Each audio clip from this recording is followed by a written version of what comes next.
How was your family when you opened up about being bisexual? It's kind of weird because I told my brother and he was like really cool about it. And he was just like, wow. Because it's like, it's not really even bisexual for me as much as like more of like a pansexual or polysexual. So gender doesn't really play a part in who I'm attracted to as much. I mean, it does just like anything, but if I don't really care what the package is as long as I have that connection with somebody. Yeah.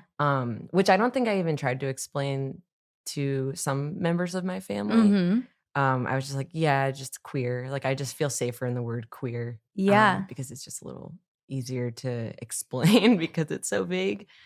Talk about words. Yeah, exactly. Words are so great. I mean, this is like, so what would you say is the difference between identifying as bisexual or queer? Well, I feel like bisexual is very like it's bi. So it's implying that there's two genders and only those two genders could you be attracted to or have a connection with. So there's male and female.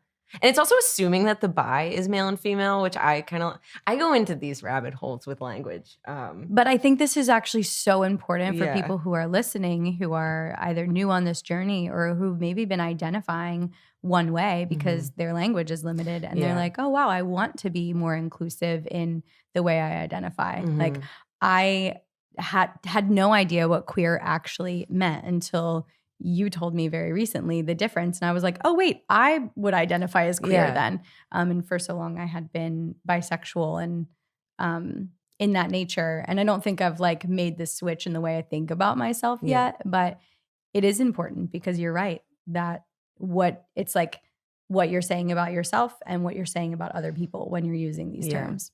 Yeah. And also there's a social connotation too, because it's like when you say bisexual, in our generation, at least, I think the new generation or like the younger kids are like a lot. The younger kids, who am I?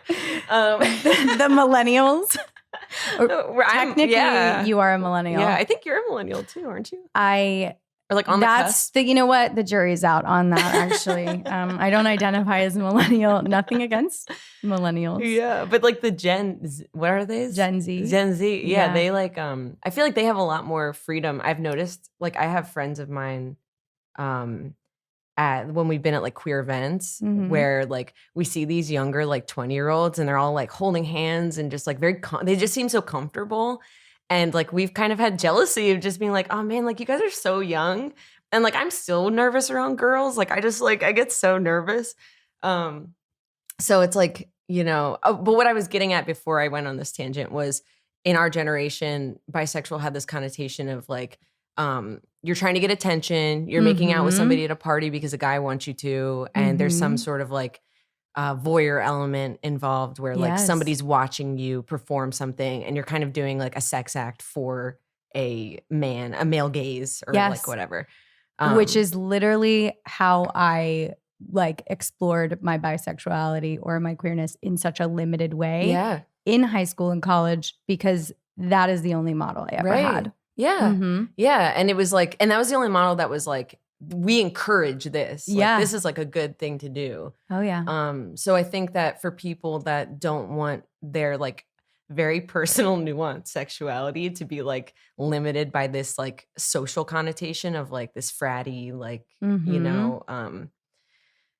I don't know, like you know what I'm saying? Yeah. So party culture. Right. So I think the word queer feels a little bit more accurate for people who want to bring, I'm always like trying to get away from any kind of label. Like the more ambiguity for me, the better. But really what I would like, it's not ambiguity that's as attractive as like acceptance and people actually like considering what you might be going through. And I found it's easier to just like hide in sort of ambiguity and I feel more comfortable and safe in there.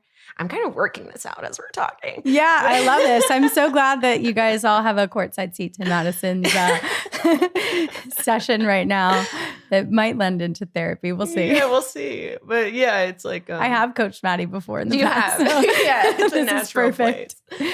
And I'm not crying as my eye has been leaking for like 3 weeks. But there is like, this sort of safer place to be ambiguous than to like declare, okay, this is like how I actually am.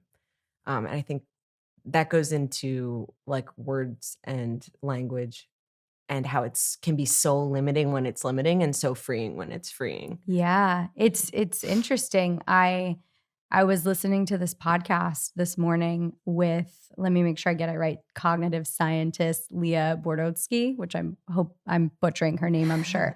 But it's all about language. And she was talking about how there are, over 7,000 languages in the world, first of all. So that's kind of bananas because so much of our culture revolves around a few. And when I say culture, like world culture. Well, you know what? Let me rephrase that because it's not the world's culture. There are so many different languages and cultures happening, but a lot of the science that we have is based on like Western brains and studies that like focus on Western culture, a lot of times exclusively American culture, or like Europe, like a small percentage of, English speakers in Europe. So we're studying those brains and we're thinking that that is true for the rest of the world. And it's really not. It's fascinating because she goes into detail about how there are cultures who don't even have words for numbers. So like we could look at a picture and count, like there are, 7 penguins, she says in this photo. And someone who actually doesn't have a word for 7 won't be able to like accurately identify the number, but it's because it's literally not important in their culture whatsoever to count things like that. And so they're limited cognitively in this way that we sort of take for granted. And there's just like so many cool, interesting things that she describes. Like there's an indigenous culture, I think in New Zealand, who they completely identify with like north, south, east, and west for everything. Oh, wow. Whereas we would say left and right, they don't. They're like, this is the northwest corner of like your leg, I think she says. And also like the way they say hello is not like, hi, how are you? It's like essentially, which way are you going is what they ask.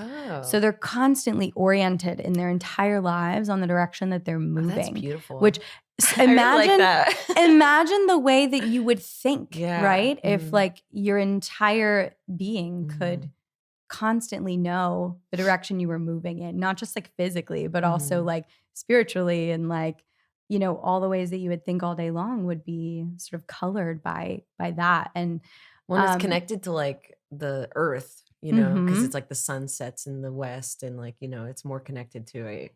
Yeah. It feels like it is. Maybe it's not. Maybe I'm projecting on culture I don't know anything about. It is. And the cool thing is, she pointed out that the way that we sort of orient is very egocentric because there's, it's like, it's in relationship to me, which is left or right. But actually the way that this culture is doing it, it's in relationship. Everything's in relationship to the earth. Wow.